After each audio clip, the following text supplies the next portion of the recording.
And we've all heard of the phone scams that bring up your credit report or your vehicle. But there's one circulating right now that can be really traumatic when you answer your phone. Fox 13's Brian Schnee spoke with a woman today who went through this not once, but twice. She recorded nearly the entire phone call. The woman I spoke to about the scam says she knew exactly what was happening. Okay, ma'am, where do you find yourself at? You at work, at home, where? A frightening phone call for those on the receiving end. Can you please tell your daughter you're going to come get her? A man claiming to be a police officer called from a Mexico phone number claiming to have her daughter. So when I picked up the phone, it was a girl crying and calling me mom. What happened? But from the moment the crying began, Grace knew the call wasn't real.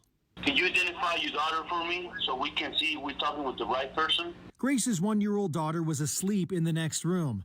However, there was a time where this sort of phone call nearly did some damage to Grace and her family. You know, when this happened to my husband 5 years ago, where we got a similar call from Mexico saying that they had his mom and dad, and they were asking for money. And we took it very serious because his mom and dad were in Mexico and we couldn't get a hold of them. The caller asked for money and to meet them at the local Walmart.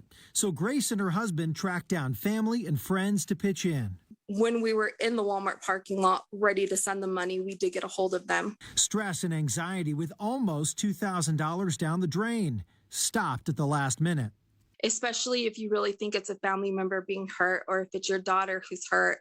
You panic. Luckily, this time around, Grace recorded the call in hopes of helping others. If you get a call from Mexico or an unknown phone number, I mean, those are really the signs that something isn't right. The FBI calls this scam virtual kidnapping, and there have been more cases of this scam here in the state of Utah. In Midvale, Brian Schnee, Fox 13 News, Utah.